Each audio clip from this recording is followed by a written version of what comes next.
Hello and welcome back, everyone, to another Sales Hacker webinar. If this is your first one, hello, welcome to the community. Very excited for this one. Thanks for hanging out with us for the next about an hour or so. It's going to be a very interesting conversation. We've got the right people in the room to tackle this big kind of behemoth topic. And what we're going to be talking about is building and scaling a repeatable B2B sales process, and all the intricacies and what actually makes up a good B2B sales process. And before I introduce my three guests, my three panelists, this will be a roundtable style discussion. So we've got some talking points that we're going to kind of wrestle with, but quickly, housekeeping, it's always more fun when we know who we're hanging out with, when the community is actually in the driver's seat. So if you want to go down, I can see everyone just trickling in now. Go down to the chat, introduce yourself, your name, your title, what company you're with, so we can say hello. And then separately, there is a Q&A function as well on the bottom. So I'll be manning that, kind of being the voice of the community. So if you have specific questions that pertain to this topic, get specific as you want, and we'll do our best to answer as many as we can, sort of on the fly as we go, and then we'll leave some time at the end for Q&A. And I see people are rolling in. We got Josh, Chad, Anthony, John, Tova, Max. What's up, everyone? Welcome, welcome. All right. I think that's the boring stuff out of the way. Last thing, this is recorded. So if your dog starts biting your ankle or your kids are screaming in the back or whatever work from home challenge you're having, you can go deal with it. We'll send this recording out within about 24 hours. So we got you covered. But that is the boring stuff out of the way. Let's introduce our panelists. I am joined by Patricia, Samantha, and Alex. Panelists, welcome to the Sales Hacker community. Thanks, Scott. Thanks. Pumped to be here. Excited to have you all. And as always, let's quickly go around the horn and do quick introductions. Alex, why don't we start with you? And I usually call it the superhero origin story. How did you get to where you're at currently? Yeah. Thank you, Scott. Thank you for having me. Super excited for the presentation today. So my name is Alex Gurman. I'm the VP of Sales over at the Hive project management software company. I've been in the space now for the greater half of a decade. So part of the reason why I'm sitting here in the World Trade Center, got this beautiful view behind me, if you can see, is I definitely have found myself an expert in the space that I'm in today. And I'm super excited to share some of the stories that have led me to the position I'm in today. I love it, man. We're lucky to have you. And next up, let's go with Patricia, superhero origin story. Love to hear it. And I like how Alex said he was an expert in something. I think the expert that I am is an expert in failing. You got to fail a lot of times to get something right. So that's probably a good way to say where I got where I am. I'm the VP of Sales over at Postal. We are a direct mail and e-gifting platform. And I have sold everything from wine to hardware to software. And I think that I just love working with people. And I think if you keep it around people and fulfilling needs, then you're going to do pretty well. Oh, and you got to work your ass off, quite frankly. I think that's something everyone forgets. You can't over process it. You got to work really hard. This is true. 100% agree with that. I gotta ask, how similar is it selling wine to software? Is there a lot of common threads, or did you have to learn a whole new kind of set of skills? You know, there's a lot of, well, I was going to say there's a lot more ego in wine, but there's a lot of ego in software. But there's definitely, people, how you define good wine and bad wine. There's a little bit of a gray area. I think in software, there's a pretty strong line. Like either your software works and it solves the problem or it doesn't. Right. Liking wine, disliking wine is like, oh, I like Pepsi versus Coke. You Right. could just have a preference.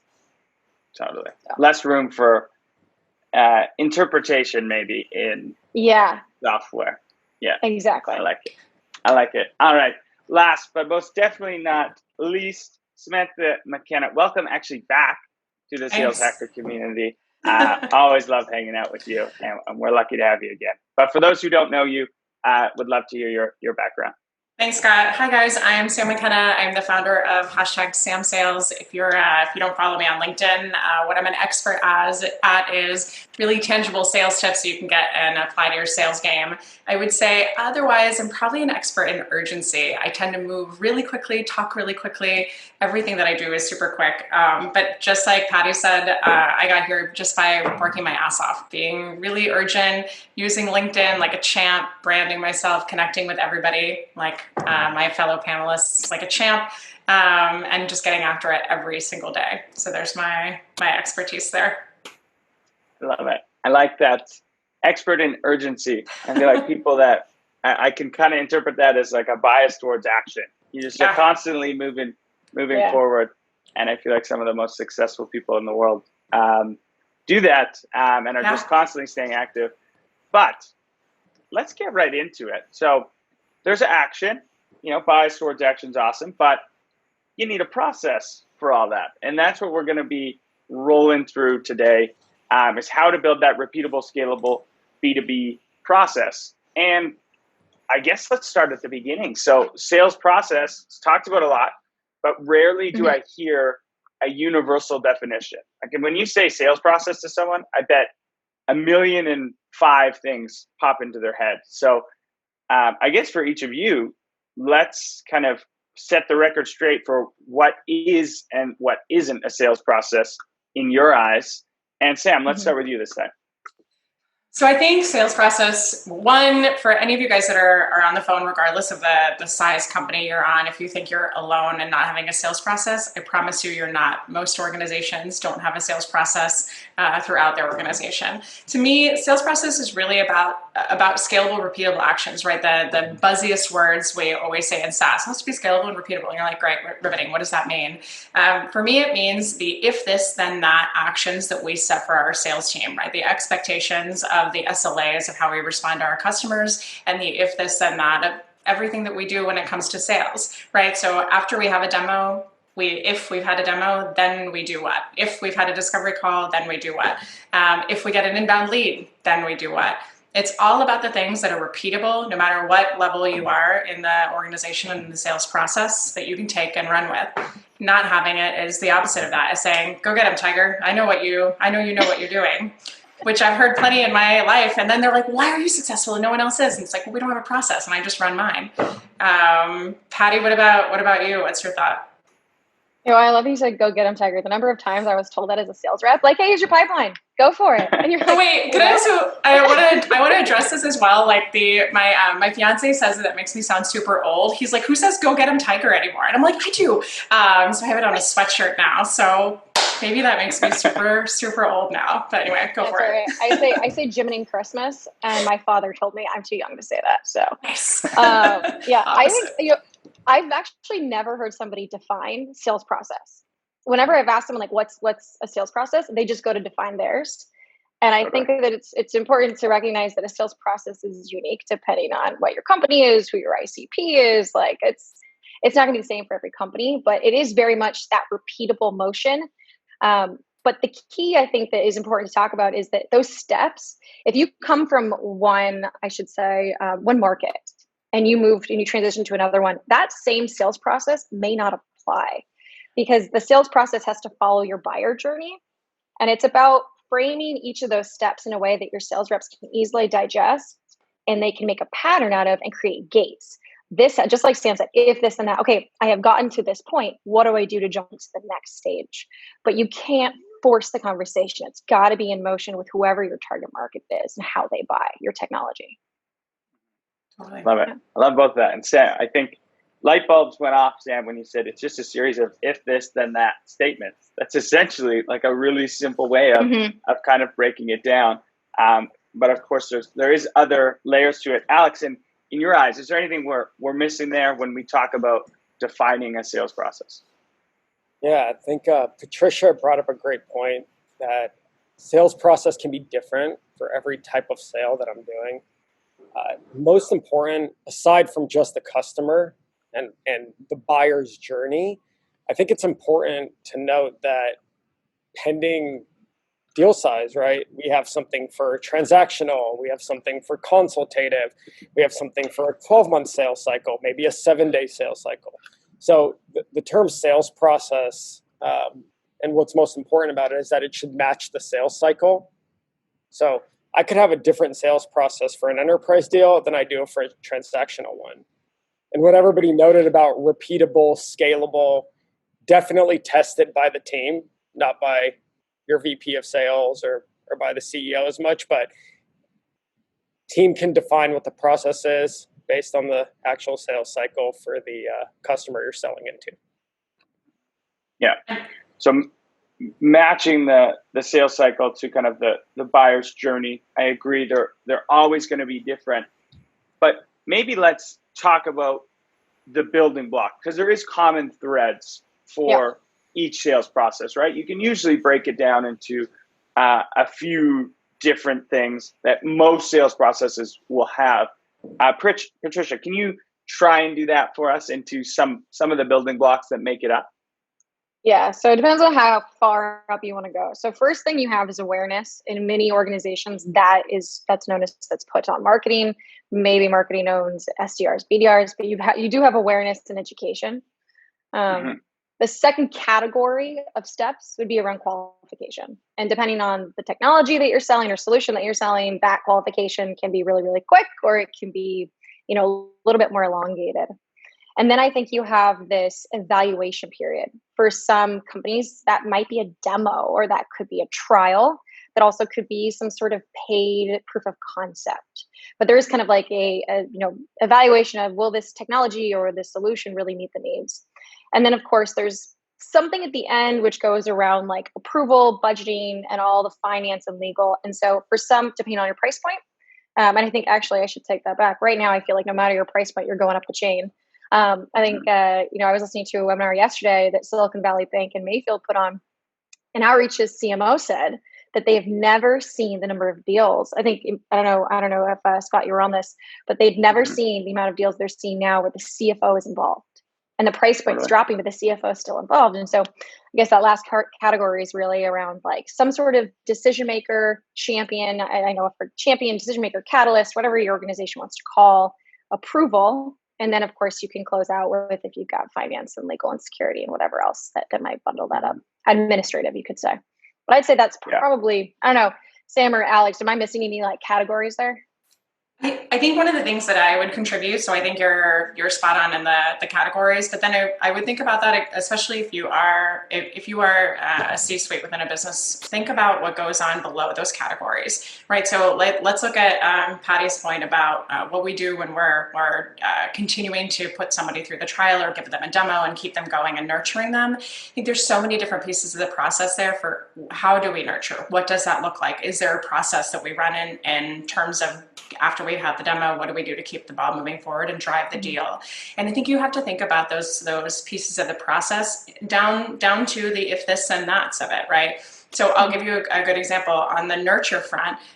When we hear feedback, so at Sam Sales, when we've got client feedback or we work with our clients that hear, hey, we'd love to talk to you, but not for 90 days. Can you, right? We're still in the awareness phase, but can you reach out to us in 90 days? We have a nurture sequence that goes into place, right? So from today until 90 days, we've got 90 days. That's, let's call it 12 weeks that we can nurture that prospect. So every 2 to 3 weeks, we're going to send something that's value driven. This tends to blow our clients' minds because they're like, well, we just thought we'd reach back out in like 85 days. And we're like, cool, you and the rest of the world. Let's make sure that we've got a process built in there, right? And it's really important that you think about what that process looks like for your reps because a lot of them just don't know what to do for all of those stages. Alex, what do you think? Yeah, you brought up a super important point there about not knowing what to do at each stage. And that all goes back to the beginning of the sales process, which is probably the blueprinting portion and the actual research ahead of time. And in every step of that sales process, I actually have to have the privilege to even get to the demo or the nurture phase by doing the necessary research up front. And before every stage of that sales process, since we know what is the latest data on decision makers in a deal. I think it's gone up from 6.7. I think it's now above 7 due to where we are. It's like 7.1 or something. Yeah. So just really understanding from a research perspective, who's going to be on that call? Who do I have to sell to? Do I have to go all the way back to qualification to restart my sales process because somebody new on that call doesn't care at all about what I've done over the last 6 weeks with my champion? Right. Mm-hmm. It's more important than ever. Well, let me add to. I think you bring up such a good point about just the privilege, right? So you're getting the privilege of the stages. I think kind of reverse that as well. And this is somewhere where I always see a big hurdle for process is we have an inordinate amount of proposals that go out as a sales organization, and our close rate is low. Why? Because the client hasn't earned the privilege to get a proposal yet, and your reps are just rushing to do it, and we're spending time on that. So think about that as part of your sales process too. When does I know that sounds a little curt, but when does the prospect earn? When do your buyers earn the right to a proposal? So make sure you build that in. Good word for the privilege piece. I like to call it building gates. Like telling your reps, you and your prospect cannot pass this gate until certain things are accomplished. And you got to make sure the reps know. And it's hard, especially if you're listening to this webinar and you're in a startup and you're trying to figure out your sales process.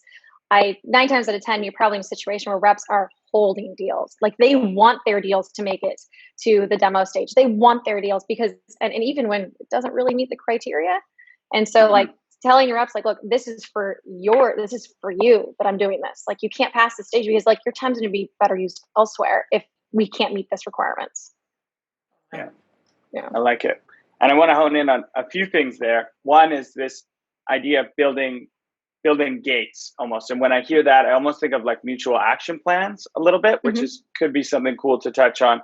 But I also wanted to go back to your original point, Patricia. One of the points you had was that Outreach to CMO recently said that the CFOs are in every deal. And that's interesting. We just had Alyssa Merwin, VP of sales at LinkedIn. She said the same thing. She's like, you wouldn't believe it. There's these are not big deals, and the CFO is involved in every single one.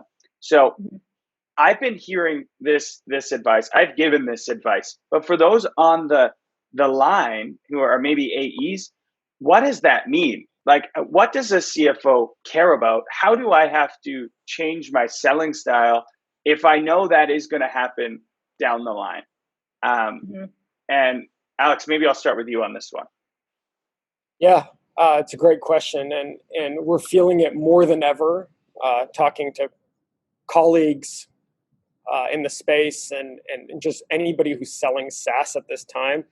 There's more risk than ever in selling software due to the unknown, and just being prepared from, back to my research comment, being prepared on understanding exactly who's going to be involved in the sales process. I like to ask this question: do you anticipate any friction in getting this technology approved? You might love it as the champion. You might have DM approval. It's awesome. But do you anticipate friction in getting a technology like this approved? So being prepared to sell to that economic buyer early on and understanding what is important to them very, very early on in the process will save you 6, 8 weeks, 2 months down the line, in ensuring that you're prepared with everything up front. Yeah. I think it's a good application of understanding what the company is focused on right now. What's the last thing you can find publicly that this company has published with their press releases? What are they focused on? Maybe it's a new market, maybe they had job cuts, whatever it is, and then applying that to the fact that we all know right now CFOs are on these deals because they care about what their company's spending. And so everything that comes to their desk has got to prove value. But value, a lot of things can prove value, but if you're able to prove value against what these larger initiatives are, and that C-suite's all behind the same 3 or 4 core initiatives, that's where you can really move the needle. I think to Alex's point, addressing that early on and just asking, right now we're just seeing, we're seeing technology purchase having to run up the chain. Is that something that you've seen in your company? Calling it out so it's known early on. And then I think something that we're doing is equipping our champion or whoever, our catalyst, whatever you want to call them, buyer with the tools that they need to continue to pitch this up the ladder. Because they're not always invited to those meetings. And so making sure that they can't have the same conversation over and over again as it makes it to that CFO's desk. Yeah. Totally. Sam, if you have anything to add. Yeah, I think a couple of things that I would consider. One, so Alyssa actually used to be my boss, and she's spot on from the CFO perspective. And Patty, exactly what you just said, right? This is they care about where their money is going, what they're spending money on. I would say just two things. One, you see a lot of trepidation from an AE perspective to go and work top down when you're prospecting. So that's one of the things that I would suggest shifting in your model. In all of my years of experience, I see AEs being comfortable with going to their level or one level up, because that's who they engage with every day, right? They engage with their peers, they engage with us, their leaders. But then going up is scary.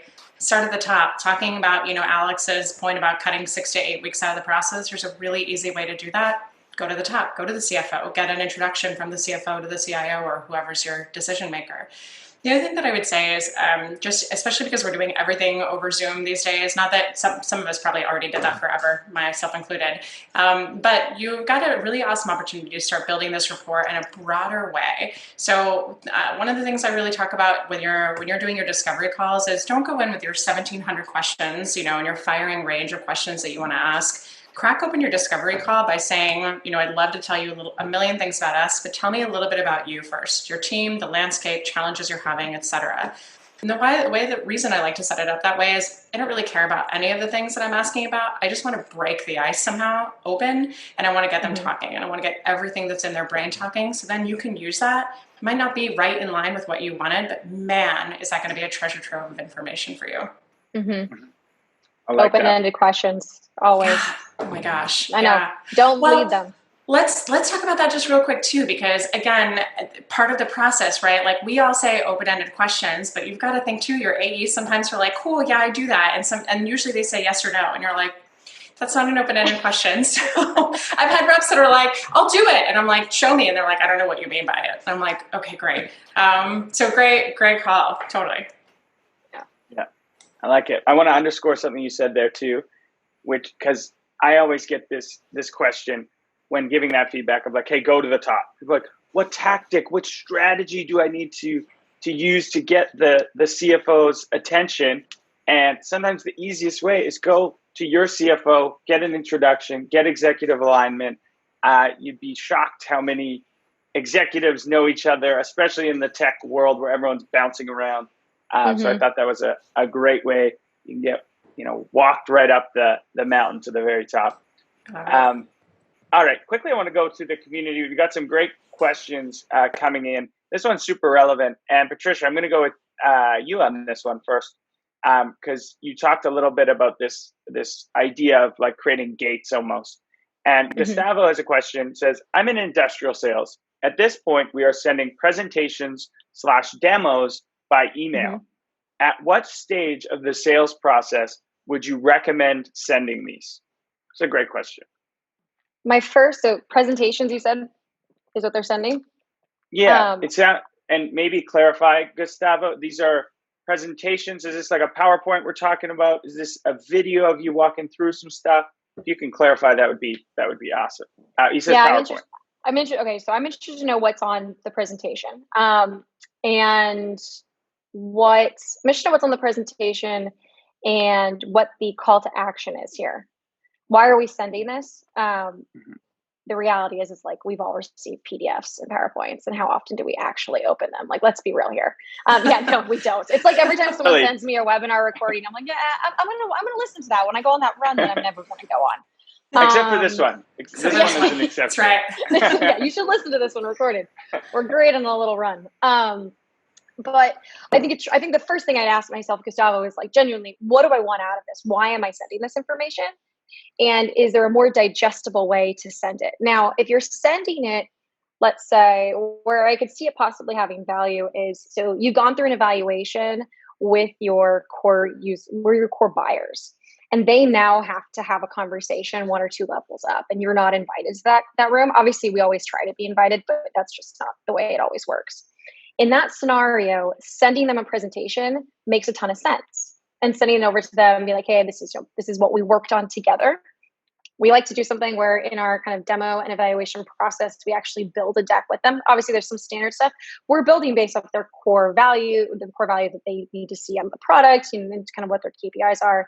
And so by the time that's done, they have a presentation that, yes, it is from our company, but it's also reflective of their results and what they want out of it. And so really the reason we send it is that we're sending it to help them prove value to whoever is making the ultimate call, whether it's the CFO or the CIO or so on. So I think I'd first ask, why it is that we're sending that information. And that's going to tell you a lot more. Sending it early in the sales process is tough.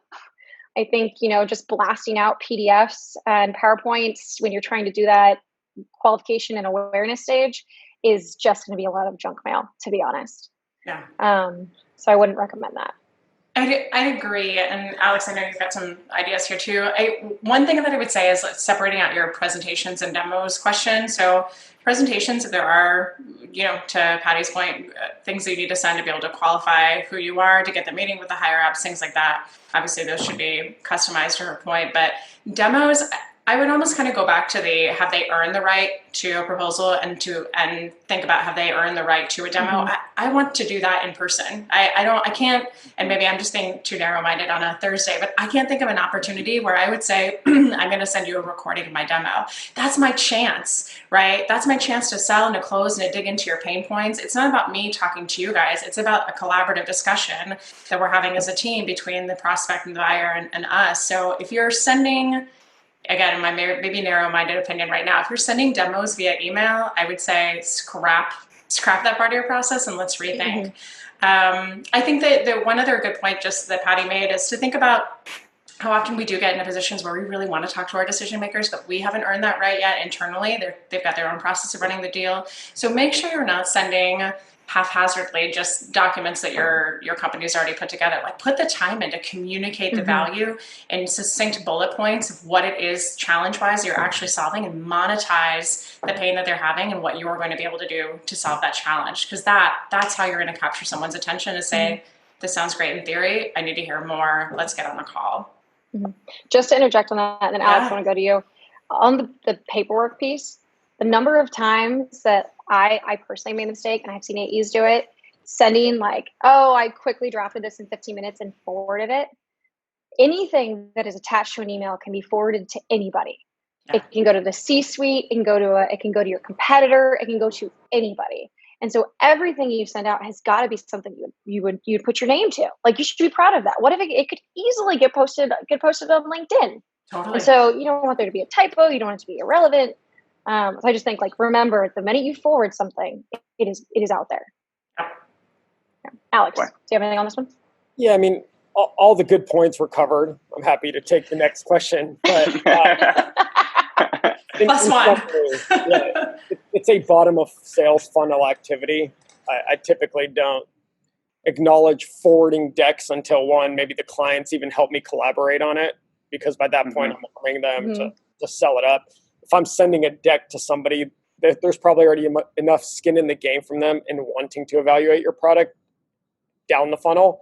So it'd probably be a mutual activity I'm doing with the prospect together before sending something over. If I'm just sending them general information, they can go on their website. You could send them some one-pagers. The deck gets a little bit more romantic when it comes to the bottom of the funnel. I like it. Romance and sales. All right. I know. It's really getting spicy. There.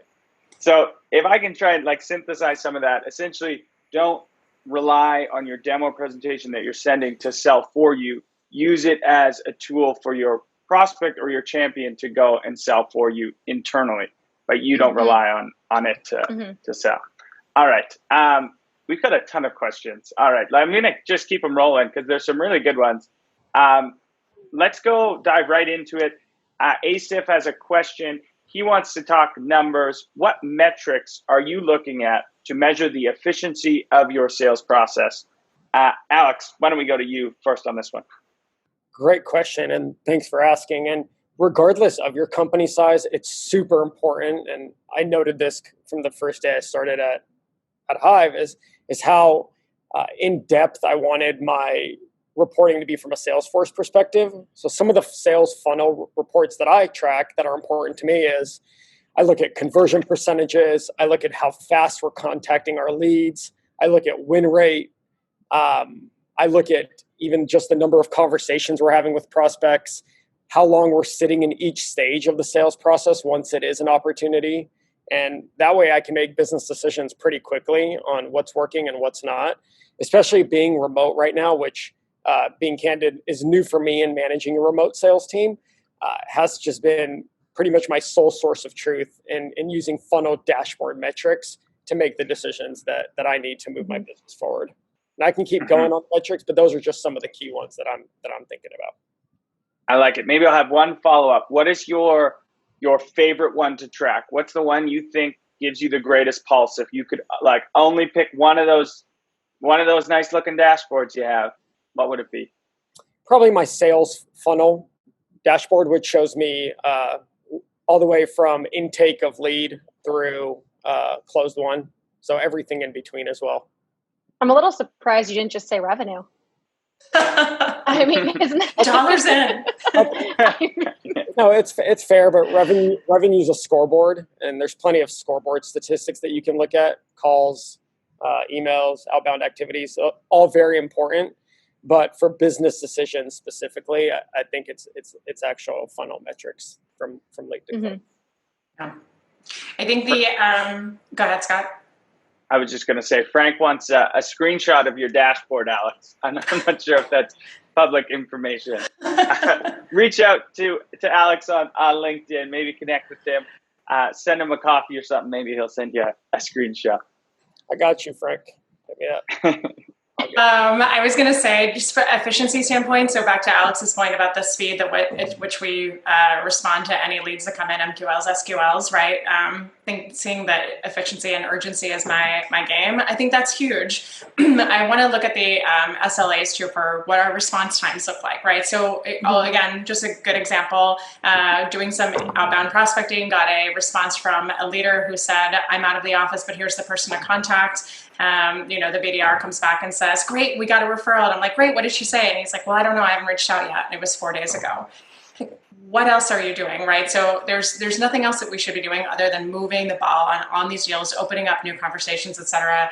One of the other metrics that I like to look at is the multi-threadedness of the opportunity, especially if you guys are selling in commercial, especially if you're selling in enterprise, right? Which happens to be the thing that probably I excel at the most. But if you're not multi-threaded in an organization, right, if you can't get to the CFO and you're at a director level or a VP level even, you need to start working your way through the organization in different lines of business and in different levels within that line of business. So even think, once you've got somebody on the hook and you're having conversations with a director, if you're selling to sales, let's say, reach out to an AE, reach out to a top performing AE that you can find as a great LinkedIn profile who's probably going to be a top performer and say, tell me about the organization. Tell me how our technology would help solve things, right? Think about how you can multi-thread so you get the most amount of information possible and you're building relationships all around for championing. So having a single point contact or two sets off alarm bells for me, especially for enterprise deals. Yeah, that's a really good point. There's something that I was trained in Vista value selling. My last company was a Vista company, and they have a great little thing for sales reps to remember. It's called the 3-2-1. So it's 3 people, 2 departments, 1 champion. And I think that is something like every AE you should take away from this, like 3-2-1 in all of your deals. And that eliminates a lot of risks where if somebody goes on vacation or somebody starts ghosting you on meetings, you have other people and other departments that you can leverage to kind of get you back on track. The other thing I'll add really to Alex's point around funnel, the thing that I really track, and this is less about efficiency and more about effectiveness, is stages of our funnel and where we're dropping off, like where our conversion rate starts to decrease and where we want it to be. Because if you're starting to see a drop off later in the funnel, that's on your team. And so you got to figure out, are you doing qualification wrong, or are we mismanaging the buyer's process incorrectly? Like, did we force the buyer to try to buy our technology in a way that is not organic to them? And so I like to look at, instead of just looking at conversion from like MQL or SQL, look at it from each stage, however your sales process and stuff being labeled, and see kind of where your drop offs really are. Yeah, and one point I want to add, and obviously, just for the group to know, me and Patricia had the luxury of getting to go through some similar sales training in the past. So some of this might be repetitive, but I do want to note this was a challenge made to me close to a decade ago by my former CRO, and he said, "I never want to see an opportunity close lost because it went dark." Mm-hmm. Great call. That means you did something within the sales process, and we can't study it. There's not enough data for us to be able to go back and learn and see what happened. Because if they went dark, where in the sales process did it go wrong? So I challenge my team that, hey, ops close all the time. They go with competitors. Timing's not right. May not have budget when it gets up to C-level. Of course, we saw for that earlier. But if a deal went dark and we don't know why, that's when there's frustration for me. Totally. Mm-hmm. I want to add just two other ones if I can just mention. So one of the things that I obviously look at is new opportunities that are being created in the funnel, right? One of the things that I see a lot of reps do is that they don't know how to prospect. So it's something that they're just waiting for MQLs, SQLs to come in. I think if you think about it from the AE perspective, right? Wipe all of that away and think you've got a territory and you're solely responsible for that territory yourself, and think about how to prospect given that, and do the math, do the easy math of what your quota is, what your ACV is, figure out what the steps are that you need to do to build opportunities. But I'm looking for new opportunities that were self-sourced. And I'll say this also because this is, even at LinkedIn, this was not a metric that we held our reps to. And I was like, why? Like, we should, right? Because otherwise they're going to be hanging out and thinking LinkedIn's just going to bring in new opportunities. And you guys might work for some incredible brands where you have a ton of inbound traffic, and that's all great.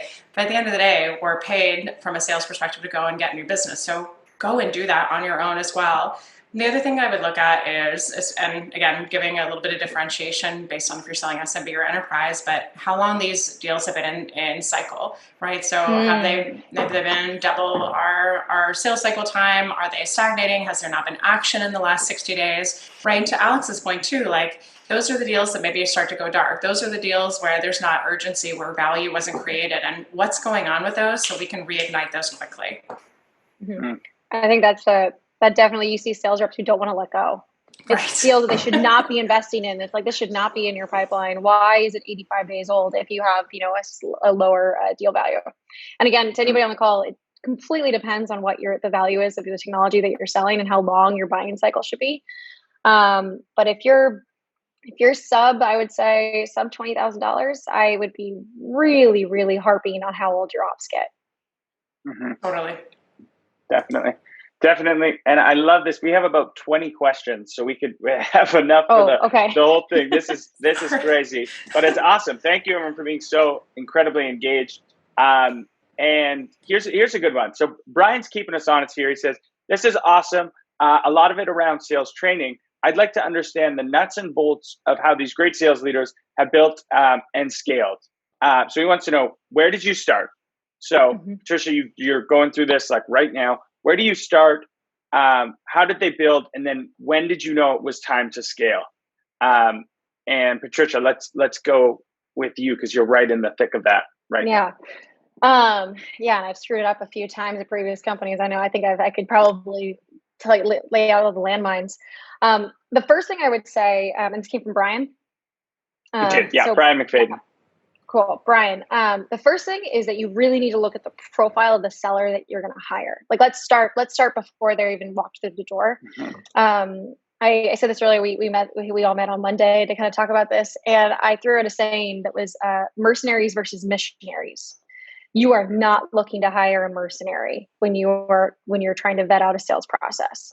You need a missionary. So you need an AE, a really strong AE, but who is bought into the mission of the company, who is bought into figuring it out with you.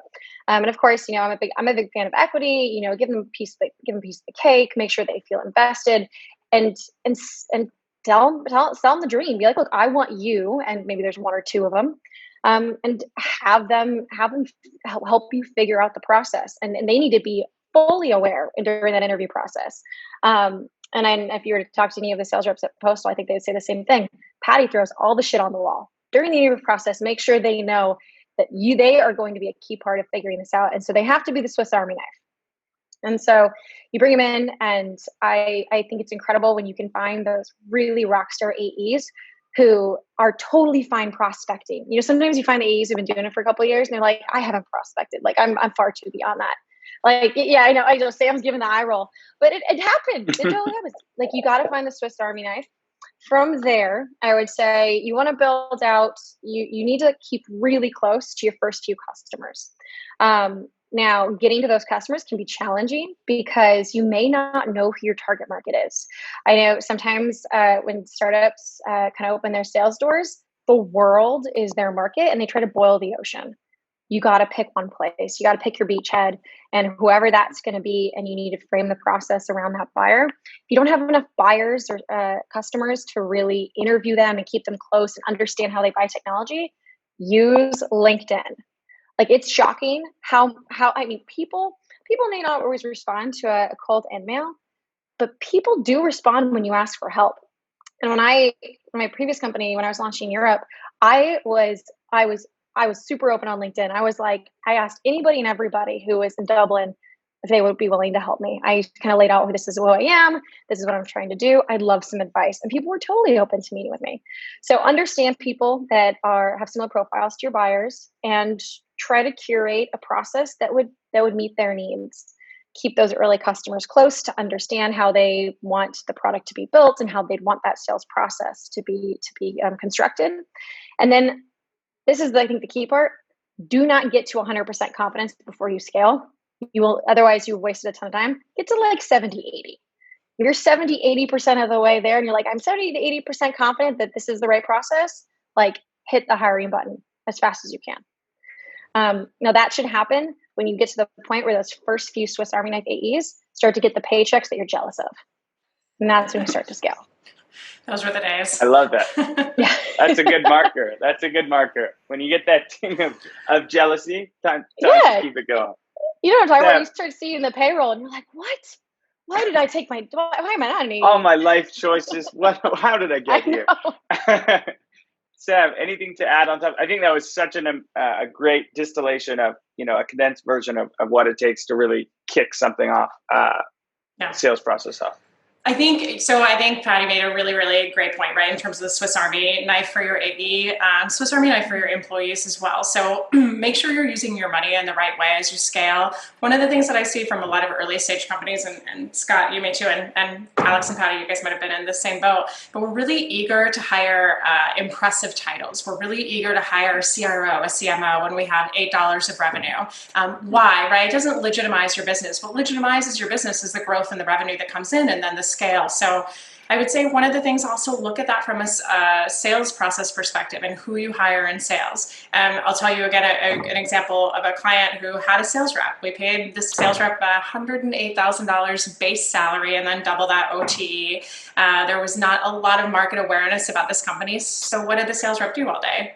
Sort of prospected. The sales rep didn't actually know how to prospect, but let's pretend that he did. He prospects all day. And who can do that more effectively and for a lot less money? A BDR or an SDR. So think about really where your money should go based on the stage that your company is in. On the Swiss Army knife piece, right, I can relate back to just the growth of SAM sales, right? So to the point where I can have different people on my team doing different things. As soon as they're like, I'm starting to get maxed out on time, or as soon as I'm working consistently 14-hour days, I start to think, what can I delegate and move off my plate? And that necessitates a new hire, right? So start to think like that. Don't just say like, I'm working 7.5-hour days and now I need to hire someone. Really pile it on, right? If you want to scale smart, make effective use of your money, make sure you're really pulling your weight, and then hire talent to delegate and then continue to scale. Yeah. Okay. All right. I'll switch the question up for you, Alex. So we talked about a lot of points, and we've covered a ton. Two things that I think have been missing throughout this discussion that we haven't touched on yet are, one, methodology. So where does methodology fit within your sales process? Is it just layered over top? When do you bring that into the mix? And then two, technology. We haven't talked about, using technology to kind of cement your process and track analytics and data to inform it moving forward. How do those two things fit in the mix? Yeah, great point. And the differentiation, in my eyes, and heard this from a wise man Actually the CEO of Postal, Patty's. Oh, really? There. He once said, "Sales process is what we do. Sales methodology is how we do it." So the methodology, and I tell this to my group, is going to consist. I have my step methodology that I'm happy to share on this call. Step one is always earn the right, by the way. So extremely happy to hear that from the other participants on this call. But basically, from a methodology perspective, I try to coach that the methodology should be applied to every single phone call that I'm on, and every step of that methodology should get hit throughout the duration of that call. So I don't care if I'm on a qual call, a demo, a workplace setup, prospecting call, or a close, I'm always going to earn the right. Mm-hmm. Right? Simultaneously, and we say this to all of our team members, and we believe this in sincerely fashion, we never get off a call without selling that next step and getting that next meeting booked. So from a methodology perspective, I preach and I truly believe that no matter what conversation I'm on, that methodology has to be hit from start to finish. And we can talk about the different methodologies. I mean, I'm a true believer in the challenger model, the team take control, the rational drowning on the front end of the sales process to really make that prospect and or future customer feel that if this doesn't happen, what is the cost of inaction? There's a lot of times I hear that, hey, this is a need for the customer. And I always respond with, so what? Does it matter? Does it matter if they don't get our product or if they don't change? Is there an actual cost of inaction that will result in financial time or money that by using our product, we can change? And then we, of course, that's where the ROI portion comes in, et cetera. So that's on the methodology front. In terms of the technology, there are so many platforms out there today that are a really, really tight line of need versus nice to have. I need everything. I could use every single technology out there because it's probably better than what I'm doing today. But as a small company, of course, I have to pick and choose. So need my CRM, need my email engagement platform. I really do well with call recording technology, and some of the best coaching is done through my Gong instance. So I'd say shout out Gong. Just announced their huge raise yesterday. Huge raise. Billion. Great partners. They're awesome. Yeah. So I mean, in general, when you're a small company, you got to pick and choose, but you need a sole source of truth. And I'd say those three are probably most relevant for my business and how I can take steps forward today. I think it's really easy to go a little credit card happy when you're starting out with all the sales technologies that are available today. I think if you're looking at all the technologies available to you, it can be overwhelming. And I think the easiest way to start to streamline your tunnel vision is figure out what those KPIs are that you want to track. What are the things that you have to have in order to measure your early stage sales process to get you to that 70, 80%? Based off those KPIs, what technology do you need in order to pull those? And that's how I would start to kind of break down what it is that you need. But you can truly get lost in sales technology today. It's incredible. Totally. I think I would add just back to methodology challenger all the way. I think that I think that reps just need to have the confidence to understand how to challenge, right? And not in a rude way, but just to understand, like, let's change how you're doing this, or let's think about how to modernize what you're doing, which is exactly how our technology solves whatever challenge you're having.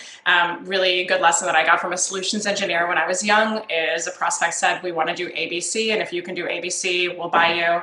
And my solutions engineer said, we do ABD and they should not do C anymore. And I'm like, but just tell them ABC, because I don't want to lose this deal. And he's like, you're an idiot. Let's get on the phone together. And I was like, okay.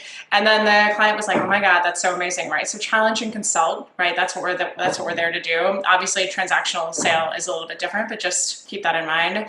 Sales tech wise, I'm not going to say anything revolutionary here, but I will just say to think about your sales team's true competency and how to use LinkedIn. And then if you're not using LinkedIn Navigator, I promise I'm not paid by them to say this, but if you're not using LinkedIn Navigator, what a mess. Even if you are a small organization, investing, a couple of grand for your sales team to have this is incredible.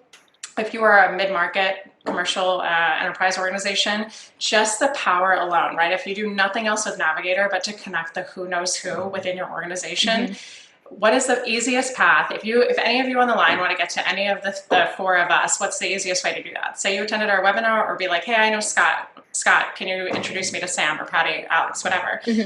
That's exactly what Navigator is going to give you, right? So let's open those doors as easily as we can. And then, of course, I totally agree. Gong, outreach, team outreach, incredible technologies to use. Yeah, Love it. I think that you mentioned something, Sam, that I just want to have a point on. The challenger sale, challenger customer, challenger methodology. Definitely the one I hear the most that the people tend to subscribe to. But I think that the reason challenger methodology works is that it's around education. And I think that it's really important as a sales rep, you remember that it's not just about challenging. I think that overdone can be very aggressive on a call. I've seen it. But remember, that's all about education. CEB did one of their mini surveys. They're the guys, by the way, and gals who put out the challenger sale. They said it was like 70% of prospects that they bought from the seller that taught them the most. And so that's the reason challengers works, is that they challenge their way of thinking and they educate them on a new way of thinking or doing something.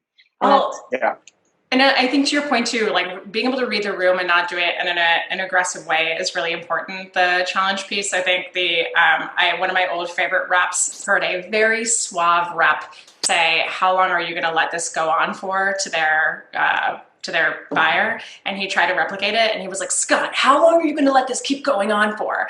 And the buyer was like, I will never buy from you. So really important you master how to do it too. Yeah. I think Challenger is one of those methodologies that is woefully misunderstood. And I have a feeling that 60% of people never actually even read the book, and they take it for like the name. But you're totally right, because it's all about educating, shining a light on a new world that you can kind of teach them about. All right, so let's go into it. We have 7 minutes left. Last piece on sales technology. I'd be remiss if I didn't say, go check out Postal, doing some incredible things, optimizing kind of your offline engagement strategy, which now in the COVID era is more important than ever. But here's what we're going to do this next 7 minutes. We're just going to do quick rapid fire questions, and I'll just go with one of you, try and do short, as concise as we can, and we'll try and get through as many as possible. You guys are up totally for it. Failed at concise. Yeah, go for it.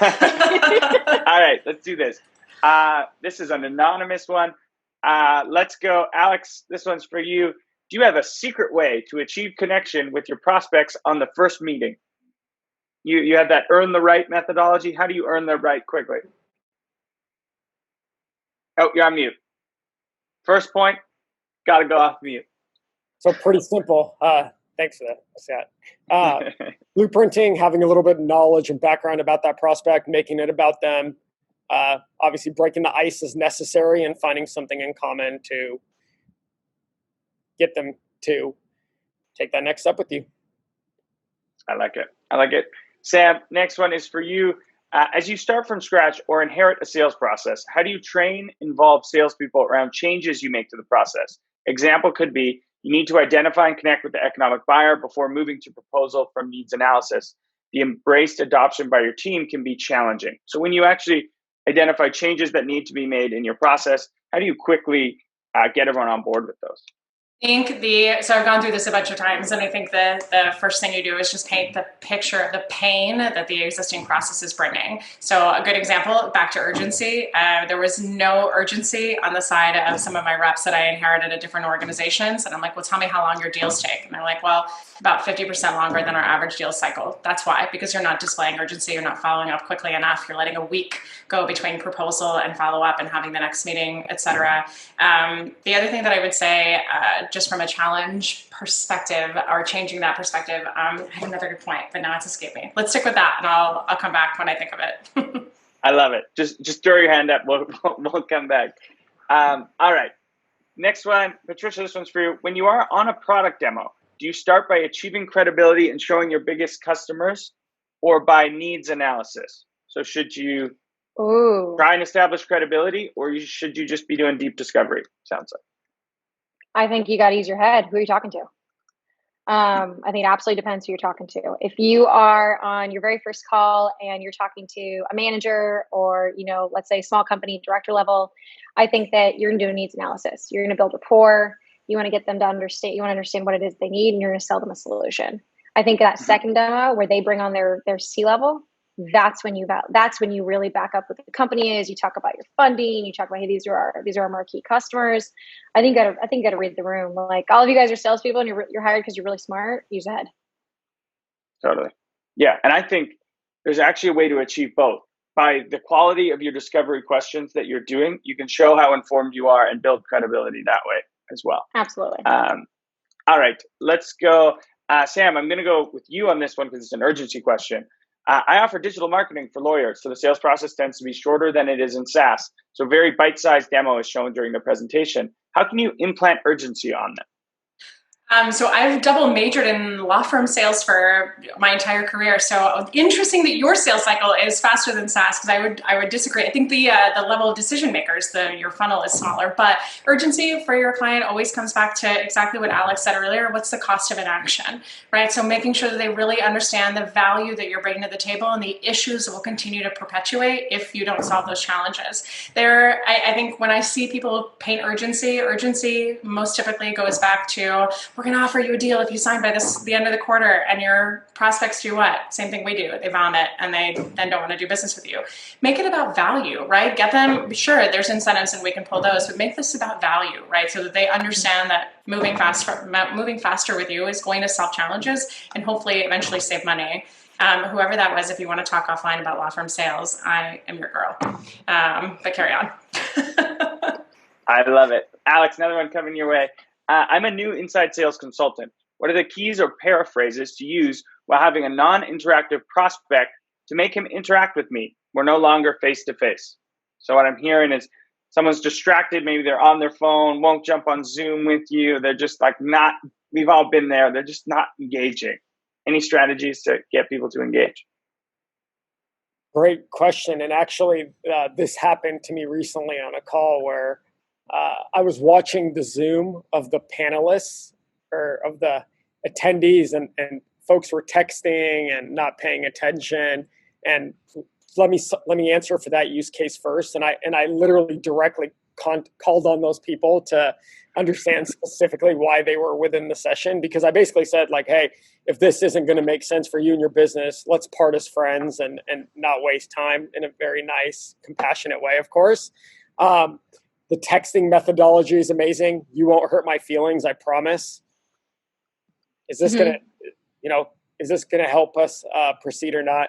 If that person's not interested or not the right fit, I mean, you can early on leave and save time for yourself as well if that's not going to be someone that you want to sell into. So you got to pick and choose your battles. There's the Zoom, of course, methodology, and then there's, of course, being able to exit the sales cycle earlier on so you don't have to waste your time on someone who's not going to be engaged with you. Yeah. Mm-hmm. I like it. All right. That takes us to our time. Patricia, Sam, Alex, thank you so much. We probably could have gone on for like 3 hours. You threw out an absolute wealth of knowledge. And to the community, this is like one of the most questions I think we've ever got. So we should probably do a part 2. Kelly's already asking for the part 2.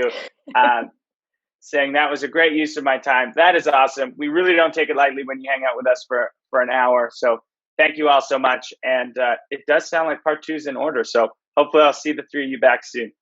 Awesome. Thanks for having us, Scott. Thanks, everyone. Thanks, everyone. Thanks, Scott. Bye, guys. See ya.